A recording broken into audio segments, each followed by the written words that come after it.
empezar bueno, la primera pregunta que se me ocurre, que es ¿qué te atrapa? Porque sé que te atrapó la novela, ¿no? ¿Y qué fue lo que te llevó a embarcarte en el proyecto del Prodigio?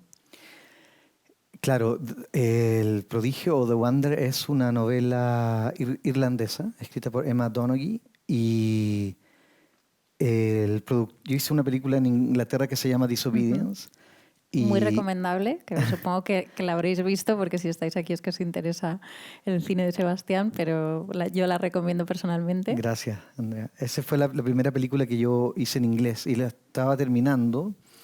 Y el productor de esa película, Ed Gainey, que es irlandés, me dijo, hay una novela que te quiero mostrar que quizás te puede interesar. Y me contó de qué se trataba y yo dije, ¿sí? ¿Tú crees que me puede interesar? Bueno, la leí y la verdad es que me pareció que era una especie de campo minado para un cineasta, llena de peligros, por la temática, por la seriedad de los temas, eh, por lo delicado del contexto histórico-político donde ocurren los hechos, porque yo no soy irlandés, en fin. Pero me atrapó de las tripas primero. Conecté emocionalmente con el viaje del personaje que interpreta Florence Pugh, de la enfermera, y la relación que establece con la niña, que teóricamente es el prodigio, la niña santa, la niña que puede vivir sin comer en un país que está recuperándose justamente de de una hambruna que mató a la mitad de la población de Irlanda. O sea que es como un país que está saliendo de un trauma colectivo, genera una especie de síntoma colectivo que es una niña santa que puede vivir del maná del cielo. Entonces eso me pareció muy interesante, pero sobre todo la conexión entre esta enfermera que también anda escapando de sus propios pasados y fantasmas y que es una racionalista, una mujer de ciencia, una Nightingale, y que es convocada por este grupo de hombres notables, ¿no? de este pueblo para que observe, mas no intervenga, a la niña. Y, y entre ellas, en estas 2 semanas en que ella la tiene que observar, se va generando una conexión. Y me pareció que esa relación era muy única. Yo no la había... En general uno ve en las películas, eh, ahora hay más y más narrativas con personajes femeninos en el centro, pero muchas veces son romances o, en fin, otro tipo de relaciones. Pero aquí la relación central es la relación entre la niña y la enfermera. Y de alguna manera el hecho de que ella, la racionalista, se confronte a esta comunidad que está llena de fervor religioso, eh, que, que está controlada principalmente por hombres, pero que todos los que practican o creen eh, que la niña es un milagro, también creen haber encontrado una verdad y no están dispuestos a moverse de esa posición. Tienen, más allá de la verdad o no de la verdad que encontraron, su posición es rígida, ¿no? Y al contrario de la de Lib, que representa a la ciencia, que también puede ser entendido como otro sistema de creencia, eh, que colisiona con esto. Entonces, lo que pasa con la ciencia es que alberga en su interior la pregunta, la duda. Nunca llega a una verdad. Entiende que la verdad, si existe algo como tal, es más bien una situación en flujo. Y ese choque de sistemas de creencias también fue lo que me conectó. O sea, la conexión emocional con las dos mujeres de la historia eh, y el tema, ¿no? El tema de los sistemas de creencias chocando y del poder de la ficción en nuestras vidas, en las vidas de esa comunidad, el poder de la historia y de los relatos eh, heredados por default, que en este caso sería la religión, quizás con su variante patriarcal, eh, que son, claro, que son relatos que se han ido cristalizando y han ido triunfando hasta volverse estructurales y transparentes. Y la diferencia entre esos relatos y el relato escogido, ¿no? El relato que el individuo escoge en contra del mandato de la comunidad, que es lo que termina pasando con la enfermera, que quizás porque tiene una actitud científica es capaz de, cuando se enfrenta al dilema moral, ¿no? De qué hacer con la niña, una vez que la verdad ha sido revelada, la pregunta de hasta qué punto tiene ella derecho a intervenir, se vuelve central, y ella responde a ese problema que la vida le presenta con un acto lleno de vida, lleno de contradicción, que es completamente incluso irracional. Entonces esa capacidad de, a diferencia de aquel que encontró la verdad y no está dispuesto a moverse de esa posición, que es la definición del fanatismo, versus la elasticidad espiritual e intelectual del personaje de la enfermera, que es capaz de responder con un acto de vida, con todas las contradicciones que eso implica, operando fuera de su zona de confort, y de alguna manera, perdón si es un spoiler, rescatando a la niña, utilizando sus propias herramientas conceptuales, utilizando su propia, en este caso, relato, para hacerla morir y resucitar a una nueva identidad. Todo eso me pareció... Es que hay mucha tela en la película. Claro. Cuando la veáis ya veréis que hay muchos temas, muchas capas. Y hablando del relato, porque es verdad que es una historia sobre las historias que nos contamos, ¿no? Tanto desde el plano religioso como desde el científico, tanto en la vida, ¿no? Para sobrevivir.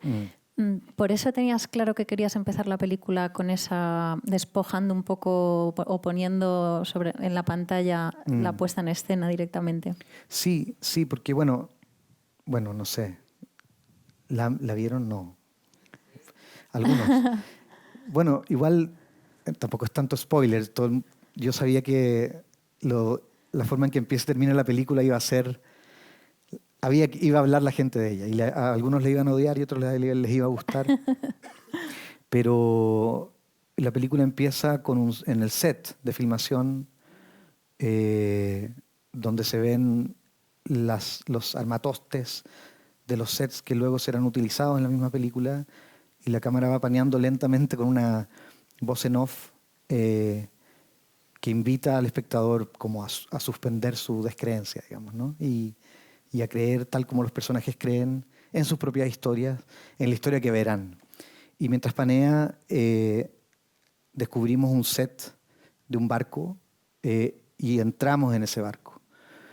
Y un poco como para demostrar el punto, ¿no? Del poder de la ficción, ¡pac!, te olvidas. Y estás en el barco viajando desde Inglaterra a Irlanda, y ya. Más que romper la cuarta pared, es establecer un contrato desde el comienzo, no en el que solamente se explicita la condición de artificio de todo lo que verán, sino que más bien la condición de artificio de todo relato.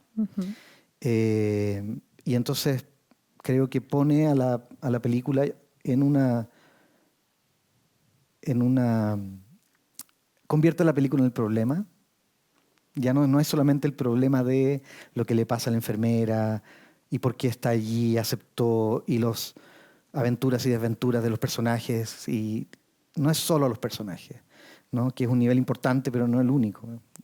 Quizás tenía muchas ganas, además, de forzar de alguna manera esto, ¿no? Cuando me tocara explicar la película, a volver a hablar de cine, ¿no? Y en fin, y entonces, claro, es el poder de los relatos en esa comunidad, y en esos protagonistas y en esas mujeres que están más o menos atrapadas en sus propios relatos, heredados, escogidos, pero también es el poder de la ficción, o la relación de poder, la dinámica de poder de la ficción entre el espectador y la película misma, ¿no? El encuentro de esas dos proyecciones, la proyección que la película ofrece y la más importante de todas, la proyección que el espectador devuelve.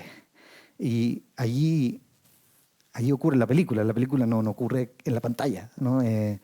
La pantalla es pura superficie, y si hay algo así como una experiencia profunda, creo yo, esta es mi creencia, en el cine es porque la película es capaz, con sus juegos, con su combinatoria de signos y gestos, de gatillar algo profundo en el espectador con sus propios materiales, con sus propios deseos, fantasías, anhelos, miedos. Es un mecanismo de activación de, de, de la historia íntima del espectador, que se encuentra, que se mezcla, que se funde con lo que en este caso The Wonder, por hablar de esa película, propone, ¿no? Pero en este caso es particularmente más importante porque justamente el espectador, ojalá, está siendo invitado, si no forzado, a mirar activamente, a no dormirse en la hipnosis total de la ficción, a despertar y decir, cierto, así opera la ficción en el cine, en la vida, y por ende quizás preguntarse, bueno, aquello, porque en la película uno ve que aquello a lo cual los personajes otorgan, perdón, aquello en lo cual los personajes creen, es aquello a lo cual le otorgan poder. Y al igual que las personas en las que creen, ¿no? Tú le das poder a aquello en lo que crees. Y en la era de lo postfactual, no solo de la muerte de Dios, sino que de la muerte de la verdad, en la era de la explosión del storytelling por las redes sociales, de la multiplicación, digamos, infinita de las comunidades que se encuentran en sus creencias y se multiplican y se reafirman, sea esta cual sea, ¿no? Que la Tierra es plana, o que los Illuminati lo dominan todo, o que, no sé, Trump es una buena idea, o que hay que salvar el planeta porque estamos al borde del colapso, en fin, relatos, pero que ya hemos visto que conducidos,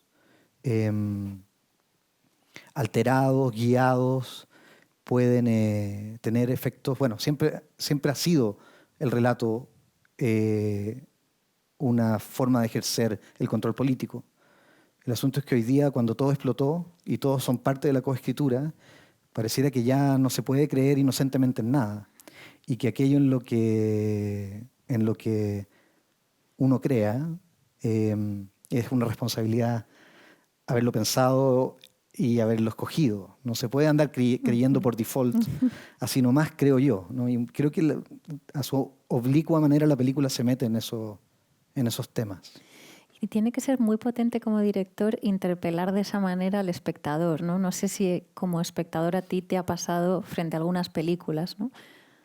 O sea, me ha pasado porque, bueno, soy muy fan de la era, eh, digamos, moderna del cine en 60s y 70s, donde hubo muchos gestos de meta, muchos gestos meta, sobre todo en el cine francés e italiano, donde la autorreflexión, ¿no? La autoconciencia de la película en tanto artefacto era parte también del juego.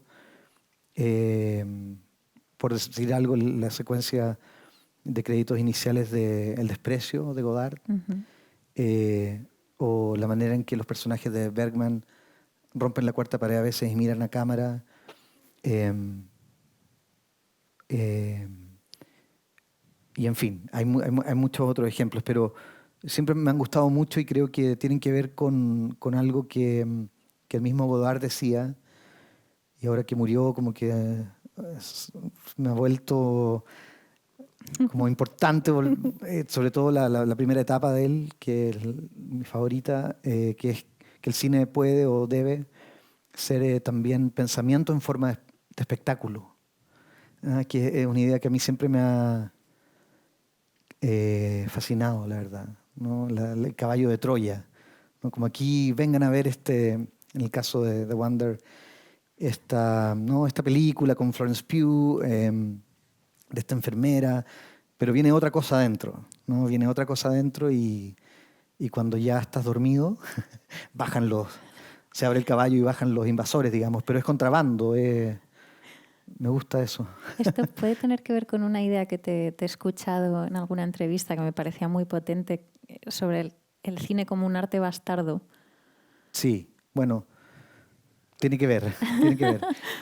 O sea, bastardo en el sentido de, es lo que dice Alain Badiou, que a mí me gusta mucho, mi texto favorito se llama El cine como experimentación filosófica, y donde habla de la condición bastarda del cine, que en el fondo la cámara no puede sino filmar lo real. Lo real siempre es el fango, nunca es la pureza. La producción misma del cine implica la negociación porque están implicados los dineros, los intereses. No ocurre en la pureza, quizás, no sé, que puede tener, por ejemplo, un poeta, ¿no?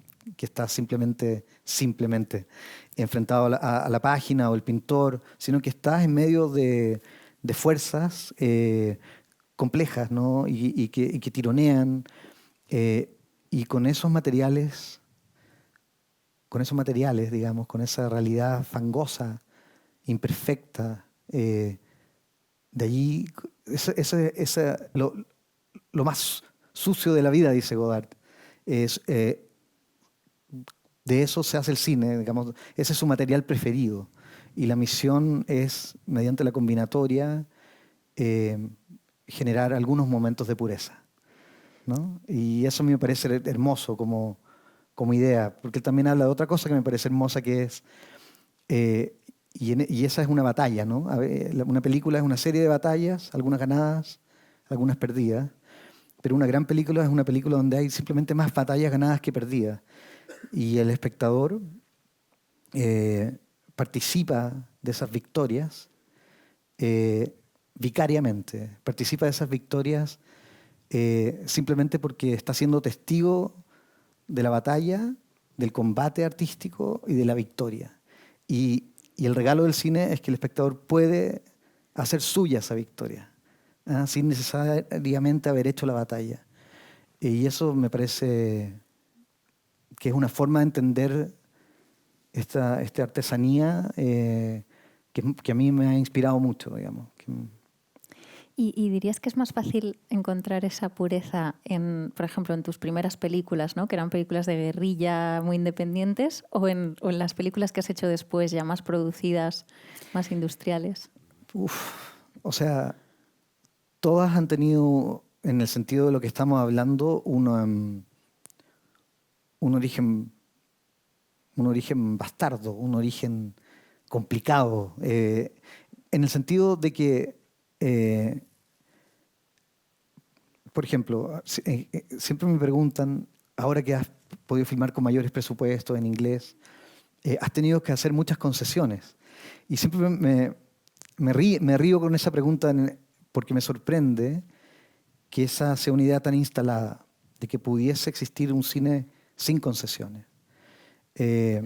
Cuando yo no tenía ni un peso partido por la mitad para poder filmar, mi primera película, que se llama La Sagrada Familia, se filmó, es un guión que ocurre en 3 días, entre un Viernes Santo y un Domingo de Resurrección, y se filmó en 3 días sin parar, a 2 cámaras, con un guión de 12 páginas de manera completamente improvisada, y grabamos 90 horas y la edité solo.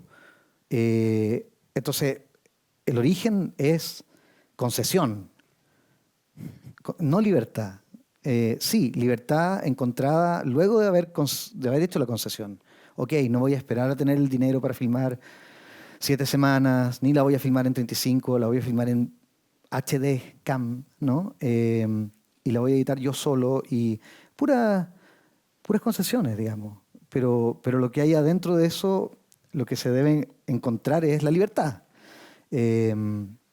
Y ahora me pasa lo mismo. O sea, es lo mismo con otros problemas, en otra escala, pero es lo mismo. La tensión entre lo posible y lo soñado. Entre medio de eso está la posibilidad de hacer cine o no, ¿no? A lo que voy con... Hay dos purezas de las que estamos hablando, creo. Una es la pureza de no voy a hacer nada hasta no tener las condiciones ideales, en lo cual yo no creo. En ese sentido no soy un purista. Y la otra pureza es la capacidad de construir con esos materiales fangosos y con esas concesiones dolorosas algunos momentos de pureza. Algunos momentos en los que el espectador se pierde y se eleva por y con la película.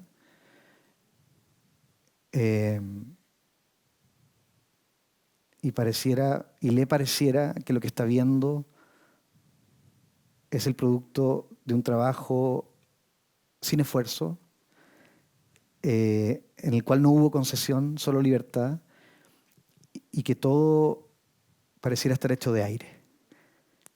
Pero lo que hay detrás es pura concesión y un trabajo muy pesado.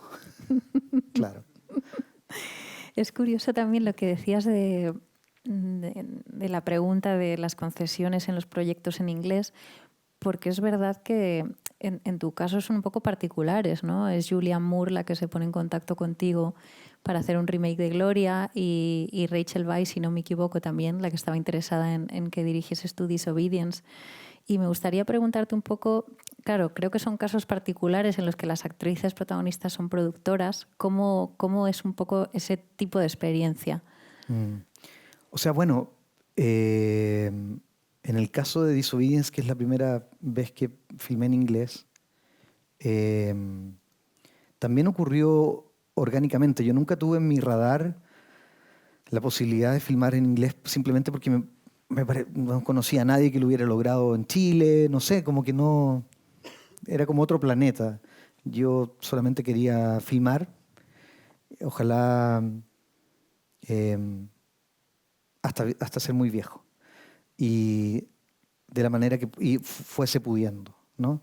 Y algo pasó con Gloria, que mucha gente la vio y de pronto, claro, tuve un agente, tuve un manager y empecé a recibir ofertas de guiones y para mí todo eso era muy loco, era muy como o sea, no voy a tener que yo pagar por la película, no tengo que endeudarme yo, porque hasta ese momento, en realidad, hasta Gloria, yo viví pagando deudas, ¿no? Entonces, de ahí vengo yo. Y que de pronto, claro, en este caso, Rachel Weisz, de quien siempre estaré agradecidísimo, tenía los derechos de la novela de Disobedience y pensó, por alguna razón, luego de ver Gloria, que quizás yo podía ser la persona para narrar esa historia. Y me habían ofrecido varias otras cosas, pero esta fue en la que me ofrecieron escribir y dirigir y sentí que, de nuevo, en el juego de la libertad y la concesión iba a poder tener los suficientes niveles de libertad como para sentirme, no es cómoda la palabra, pero protegido, medianamente protegido. Pero ocurrió orgánicamente, realmente ocurrió orgánicamente. Y lo mismo con la versión en inglés de Gloria. También fue Julianne Viol. Bueno, los derechos los tuvo otras productoras durante un tiempo, no lograron levantarlo. Eh, Finalmente Julianne leyó el guión. Yo no había dicho que no quería hacerlo varias veces, porque ¿por qué? Porque iba yo a hacer mi propio remake, o sea, ¿para qué? Y porque yo estaba trabajando en Una Mujer Fantástica, estaba haciendo, en fin, Disobedience, y estaba haciendo otras cosas. Pero bueno, conocí a Julián y fue como, yo pensé que ella no quería hacerlo, pero quería conocerme. para que otra persona lo dirigiese. Y solo para explicarles lo orgánico que fue. Ella muy generosamente habló mucho de la película, le gustaba mucho, me hizo muchas preguntas. Después me tocó a mí decirle cuánto yo la admiraba y le dije, gracias, entiendo completamente que no quieras hacerlo, yo tampoco lo haría, digamos. Y ella me dijo, no, ¿de qué estás hablando, digamos? Yo solamente la haría si la diriges tú. Y yo le dije, o más bien me escuché decirle, y yo solamente la haría si la actúas tú. Y como que nos dimos la mano y me fui. Y, y después dudé y le busqué 1000 razones para no hacerla. Y después dije, bueno, pero ¿por qué no? ¿Por qué no? ¿Por qué un dramaturgo puede remontar su obra en otras ciudades, con otros elencos, en otro momento de la vida? ¿Por qué los músicos, a quienes envidio profundamente, pueden tocar y tocar y tocar sus canciones y hacer distintas variaciones y versiones? ¿En qué manual de buenas costumbres dice que un cineasta no puede revisitar sus materiales, ¿no? En otro momento de la vida? Y cuando encontré esa vía de entrada, como que me autoricé a mí mismo a hacerlo y a disfrutarlo. Y la verdad es que fue un goce hacer esa película. Eso te iba a preguntar, creo que fue muy interesante, ¿no? Como creador. Lo fue porque, digamos, ¿cómo podría uno rehacer una película? Es como bañarse 2 veces en el mismo río, ¿no? Digamos, en realidad uno hace otra película. Con otra luz, con otros cuerpos, con otros objetos, con otros... Es la misma historia, sí, son los mismos diálogos, casi todos sí, pero estás enfrentado de nuevo al problema de hacer funcionar, sin ánimo de sonar marxista, las condiciones materiales de existencia que tienes frente a ti y convertirlas de nuevo en, ojalá, esa narrativa que parece hecha de aire, ¿no? Y eso no es fácil. No está dado simplemente porque ya lo ensayaste una vez. Hay que volver a tocar con otra orquesta, por decirlo así, ¿no? Y tiene que volver a sonar, tiene que volver a despegar. ¿Ah? Pero hubo goce porque como ya había entendido la mayoría de los resortes que hacían funcionar esa historia, fue más bien, bueno, el placer y el honor de trabajar con una actriz como Julianne Moore, gigante, aprendí mucho. Y también el intentar dar un paso adelante también en la sofisticación estilística, porque la primera Gloria tiene algo más tosco, si bien es sutil, la segunda, claro, yo diría que es más leve, ¿no? Tiene más levedad, que es algo que detrás de lo cual yo ando. Ah, sí, ¿por qué? ¿Podrías O sea, porque desarrollar eso? creo que la levedad en el sentido no de la ligereza, de la, ¿cómo decirlo?, de la no espesura de los temas, sino que de la ligereza de la experiencia de ver la levedad ante ti. Es como cuando los bailarines de ballet pareciera que se mantuviesen suspendidos por más de lo que cualquier cuerpo podría mantenerse suspendido en el aire. Creo que lograr eso es la gloria. Y es como, creo que es,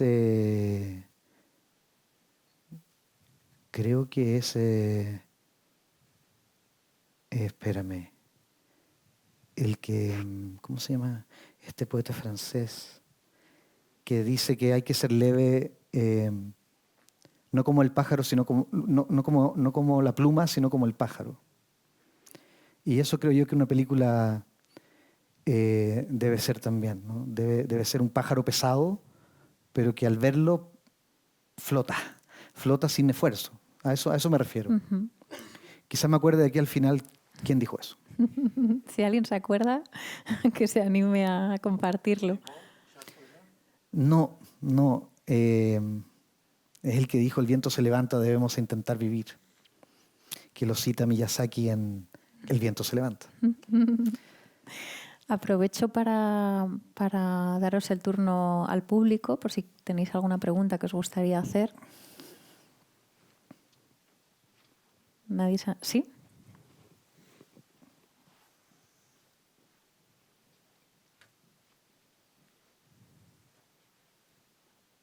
Paul Valéry. Por Valerio. Sí, yo quería preguntarte, Sebastián, ¿podría decirse por lo que vimos hace 4 años acá con Daniela en Una Mujer Fantástica, que vos sos un director especializado en personajes femeninos muy fuertes, muy potentes, que se enfrentan a un mundo y que lo combaten en parte con su proyección exterior hacia él, con su fantasía? Es lo que se veía un poco en Una Mujer Fantástica, la performance que hacía Daniela. Sí, yo creo que sí, podría ser una forma de verlo. Quizás lo que tienen en común, y algo de lo que me he ido dando cuenta al mirar hacia atrás, es que es la libertad individual, en este caso de estos personajes femeninos, en contra del mandato de la comunidad, que siempre es sinónimo del mandato del hombre. Entonces, allí, de nuevo, la historia escogida, en este caso el relato propio escogido, ¿no? Escogido porque no se puede evitar escogerlo en el caso de Una Mujer Fantástica, o escogido porque es la única salida al dilema en el caso de The Wonder, son, creo, soluciones, son respuestas del individuo en tensión con lo que la sociedad esperaría de ellos, ¿no? Esperaría de ellos. Eso creo que es una constante. Creo que es también en Disobedience y en Gloria también a su manera. Es como tiene como la estructura de la comedia romántica, pero está subvertida, porque la comedia romántica siempre, en general el género, una de las reglas es que son los avatares y las desventuras que culminan en la creación de una pareja. Y en ese caso, de nuevo, Gloria es todo sobre la destrucción de la idea de una pareja y de la, al menos quizás temporal, digamos, conquista de la libertad individual, en el caso de Gloria, a solas, ¿no? En fin. ¿Alguna pregunta más? A raíz de Una Mujer Fantástica leí una frase de Daniela Vega que me encantó sobre ti en The Guardian, que te definía como un arqueólogo de las emociones. Me gustó mucho. No sé si te sientes identificado con esa descripción. Es que Daniela es muy creativa con las palabras. Bueno, es que arqueólogo, sí, puede ser, o sea, entiendo lo que va y se lo agradezco. En realidad me gusta, sí, me encanta la idea de filmar los sentimientos, de lograr filmar cómo los personajes se sienten y hacer que el espectador sienta que siente lo que ellos sienten. Que es todo que es toda una construcción, digamos. Es un mecanismo para que eso pase. Tiene mucho que ver, por supuesto, con la calidad de los actores, o en este caso de las actrices, ya que estamos hablando de eso, pero es el relato, es la forma en que está estructurada la información, y sobre todo la manera de mirar, ¿no? Cómo se está observando a esos personajes, desde dónde se les mira, que no es solamente un problema de distancia, de foco, de estilo de cámara, de luz, que también lo es, sino que de lo que se llama también el hablar situado, ¿no? Desde dónde estás hablando tú. Y yo trato de hablar desde un lugar en el cual estoy confundido con ellas, en este caso, ¿no? Pero también con los hombres de los relatos. No, espero o intento no mirar como desde arriba al insectario, sino que más bien estar perdido con ellos desde adentro y hacer el viaje, como cruzar la noche con ellos. Esa horizontalidad quizás deviene en eso que Daniela dice tan claro, generosamente.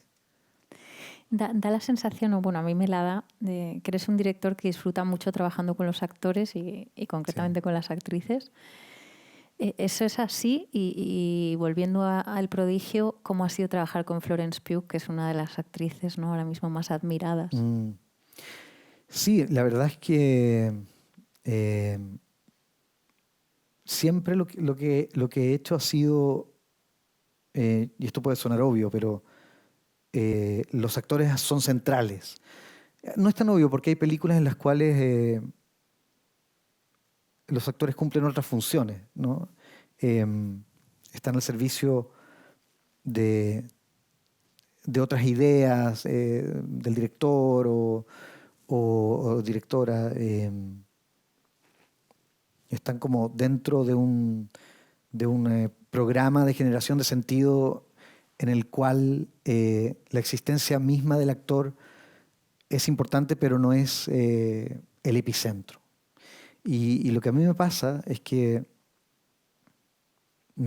claro, me gusta trabajar con los actores. eh, a los que admiro, los admiro mucho. Y, pero lo que me interesa filmar es, de nuevo conectando con Badiou, es la batalla artística de esa persona más que el personaje que crea. Ujú. Y es una cosa sutil, ¿no? Pero yo cuando estoy filmando, no estoy filmando a Liv Wright en el caso de The Wonder, estoy filmando a Florence Pugh dando su batalla artística, defendiendo su personaje, que en la ficción se llama Liv Wright. Pero es Florence la que me interesa. Y pasa lo mismo con Daniela Vega, con Paulina García, con Julianne, con Rachel. Son ellas las que me interesan. El hecho de que han encomendado su vida a esto, de que están y que he tenido la suerte de que han sido actrices que de alguna u otra manera lo han dado todo en esas batallas que hemos participado, en las que hemos participado juntos. Entonces esa zona de subconjunto entre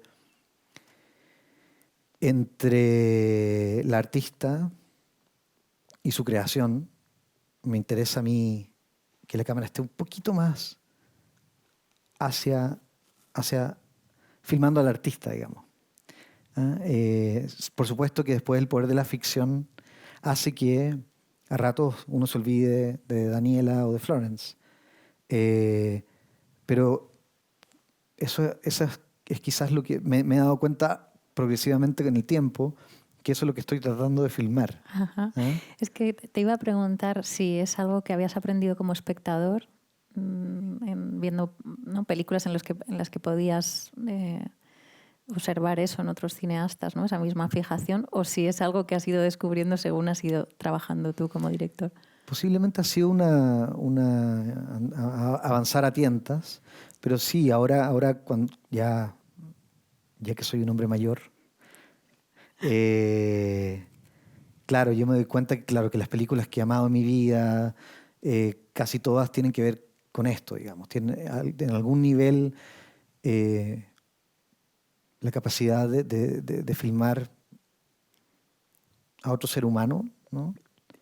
Es, es de los, para mí, de los más grandes, cuando está bien hecho, es una fuente de placer cinematográfico infinita, digamos, y conmovedora, y me pasa con las películas que me gustan de distintas formas, esa dimensión casi siempre está, ¿no?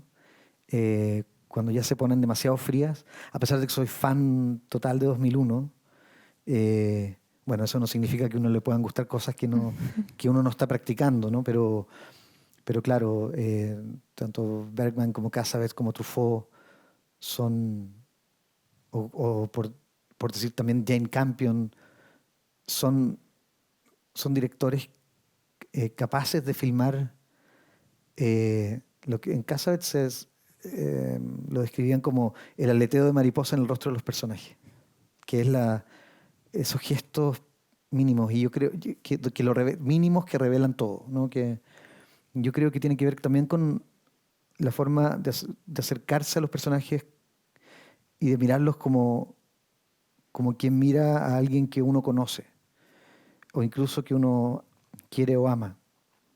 Porque cuando uno quiere a alguien, o ama a alguien, mejor todavía, uno ve más que nadie cosas de esa persona.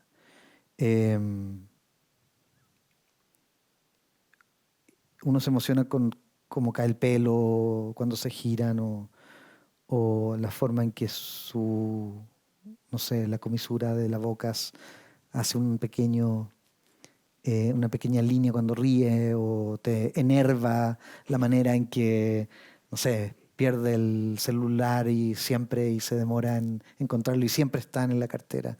En fin, pero uno conoce eso y sabe mirarlo y eso, sí, eso ocurre porque hay intimidad, porque hay conocimiento, porque hay cercanía, porque hay contacto real, hay interés, hay historia, hay relación, ¿no? Y artificialmente,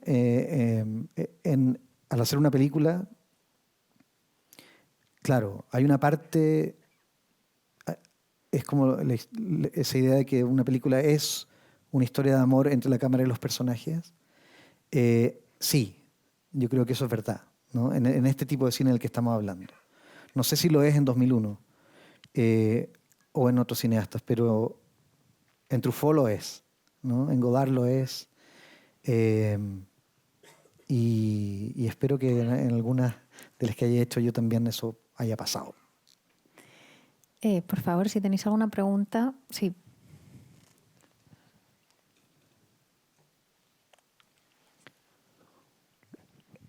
Gracias. No sé qué tan a profundidad puedo hablar de Wonder, porque no sé si la han visto, pero a mí lo que me resonó más fue que quien narraba la historia al principio y al final de la película es el personaje que tiene dificultad para leer durante toda la historia, y quería ver si eso, bueno, eso fue quizás una de las cosas que más resonaron conmigo en la película, y quería ver si eso era a propósito o fue algo accidental. No, a propósito. Okay. Todo en la película es a propósito. Pero sí, es que me parecía emocionante justamente darle la conciencia meta de la película al personaje quizás menos importante en cuanto a trama se refiere. Justamente es como la pariente que más desfavorecida en esa historia, la que tuvo mala suerte, ¿no? La que tiene menos poder. En el juego de la trama, esa es su posición, ¿no? Es la que corta la tundra, que trabaja en el campo, que ayuda como puede, ¿no? Pero ella al mismo tiempo es la narradora, es la que sabe lo que ustedes también saben. Y ese juego de darle justamente ese poder a ese personaje que no lo merece, según las dinámicas de poder que la historia narra, me parecía emocionante, y es a propósito. Y con última pregunta, ¿cómo fue que se dio el cast de la madre y la hija, que también son madre e hija en la vida real? Claro, lo que pasa es que luego de que Florence aceptara, faltaba el pequeño detalle de encontrar a la niña, ¿no? Y la película, cuando la vean, esa relación de nuevo entre la niña y Florence es el corazón. Y era justo la segunda mitad del COVID y una empresa, o sea, una compañía de casting irlandesa estaba exclusivamente buscando a Anna, la niña, en toda Irlanda. Entonces buscaban en los clubes de teatro de los colegios. Necesitábamos una niña además que estuviera en una ventana de su vida que es muy específica, que ocurre entre, no sé, los 10 y los 11. Todavía un poco niña, aún no adolescente, ¿no? Y eso también tampoco se puede ficcionar, eso tiene que ser. Entonces era muy difícil encontrar alguien que pudiese sostener el duelo actoral con Florence, que pudiese interpretar un personaje que es complejo, por las emociones que tiene que transmitir y expresar y por lo que aquello por lo que está pasando, ¿no? Es bien pesado y que además es un personaje que es fascinante y encantador, que toda esta pesadez se lo toma con una ligereza a lo Miyazaki, ¿no? Y que además fuera, digamos, calzara con las características físicas que necesitábamos para que funcionase todo. Entonces era muy difícil y nos demoramos mucho. Y yo veía cintas que nos enviaban desde Irlanda, no sé, habré visto unas, no sé, 15, 20 a la semana, durante varias semanas, y no aparecía la niña, y se acercaba el momento de tener que ya partir a filmar. Y hacia el final apareció la bendita cinta con, con Kila Lord Cassidy. Y, quedamos mudos. O sea, lo vi con mi mujer Amalia, que está acá, y, y quedamos sorprendidos. Y ella es actriz y es muy buena con el poder ver quién es bueno o no, es muy buena en entender las capacidades como actorales reales de los actores, el problema del casting, digamos. Y entonces yo le decía, ¿es real esto que estoy viendo o es mi desesperación? Y Amalia me decía, no, yo nunca había visto una niña de 11 años hacer algo así.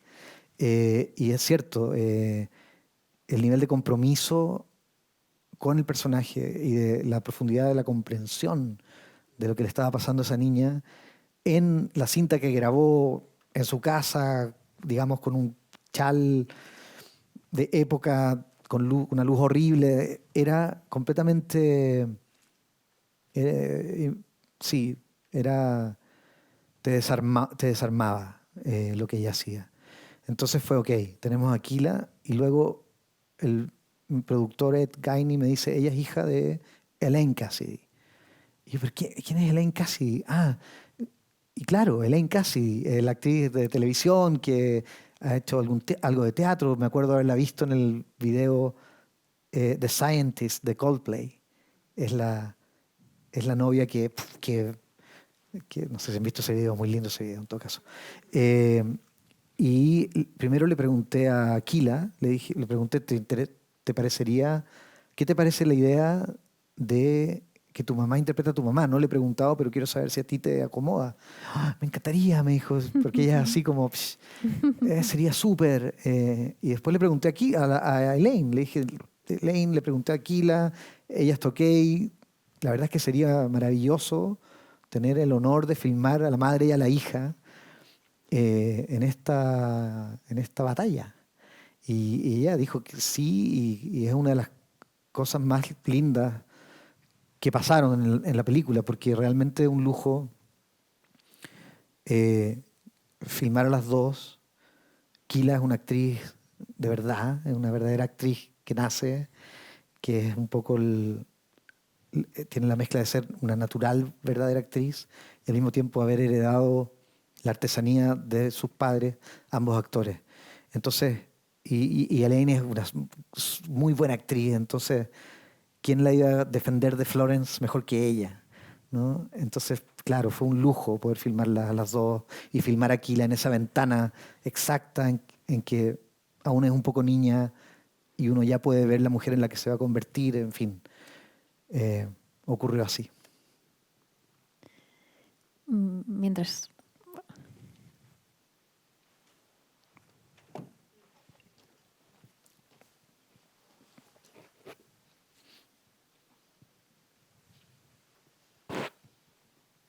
Yo tenía una pregunta sobre siguientes proyectos. Si a través de tu carrera has hecho mucho largometraje, si tienes pensado hacer cambiar de formato a series alguna vez o te has planteado escribir algo y contar tu historia en un formato distinto al largometraje que has hecho antes.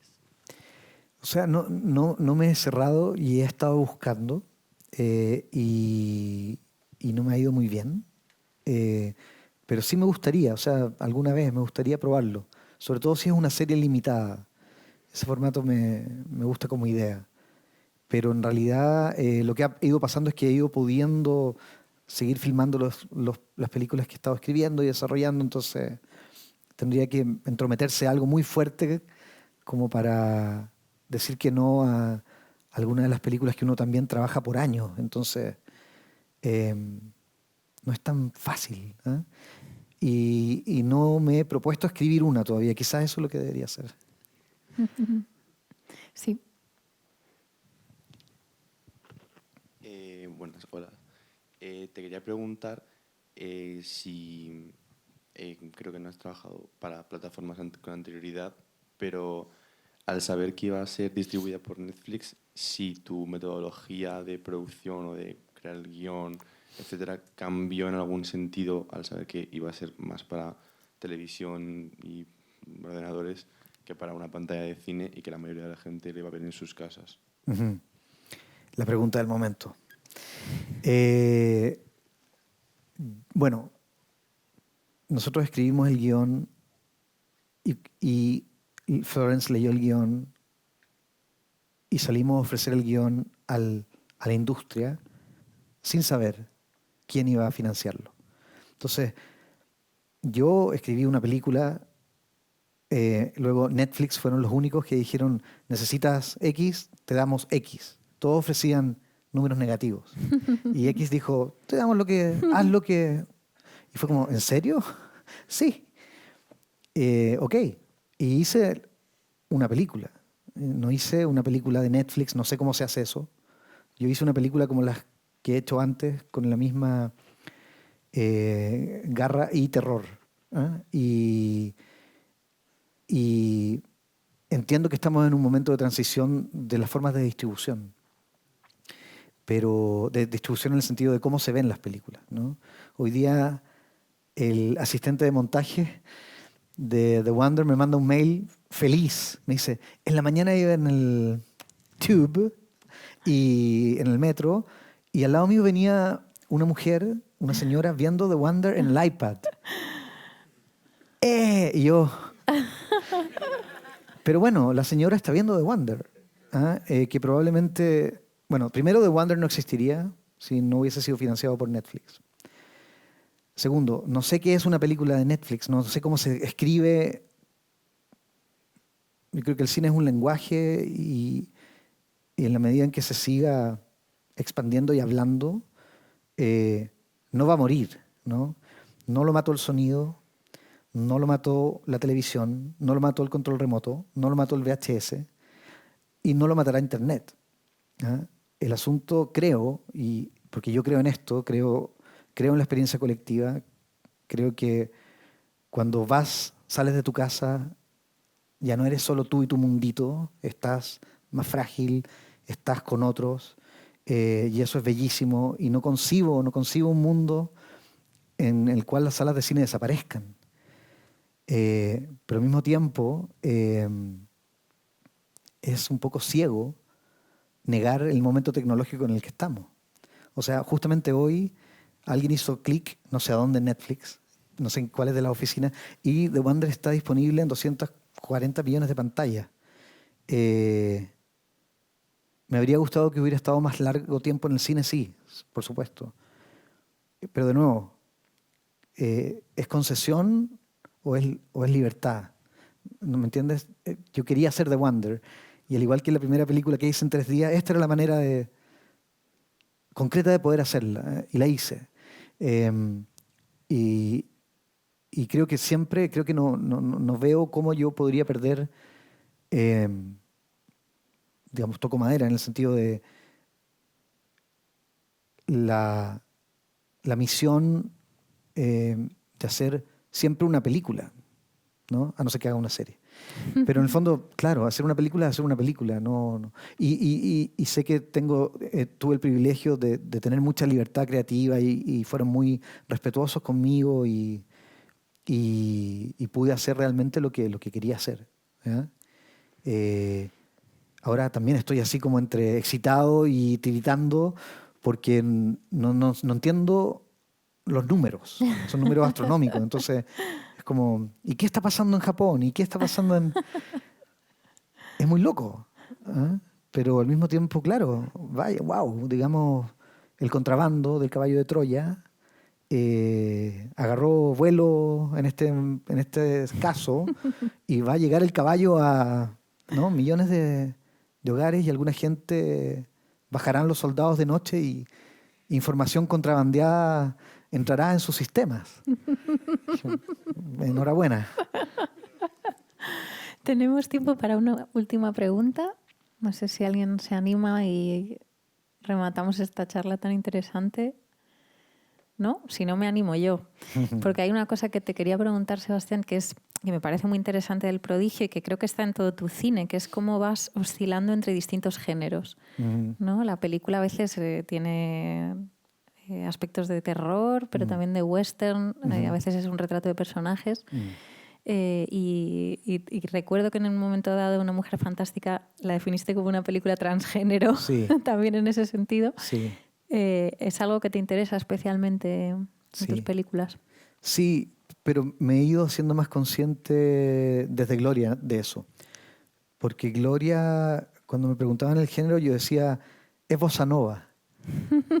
Porque hace de los materiales más pedestres de la vida, con ellos una canción amarga y dulce al mismo tiempo, pero que te hace, que te levanta, ¿no? Es bossa nova.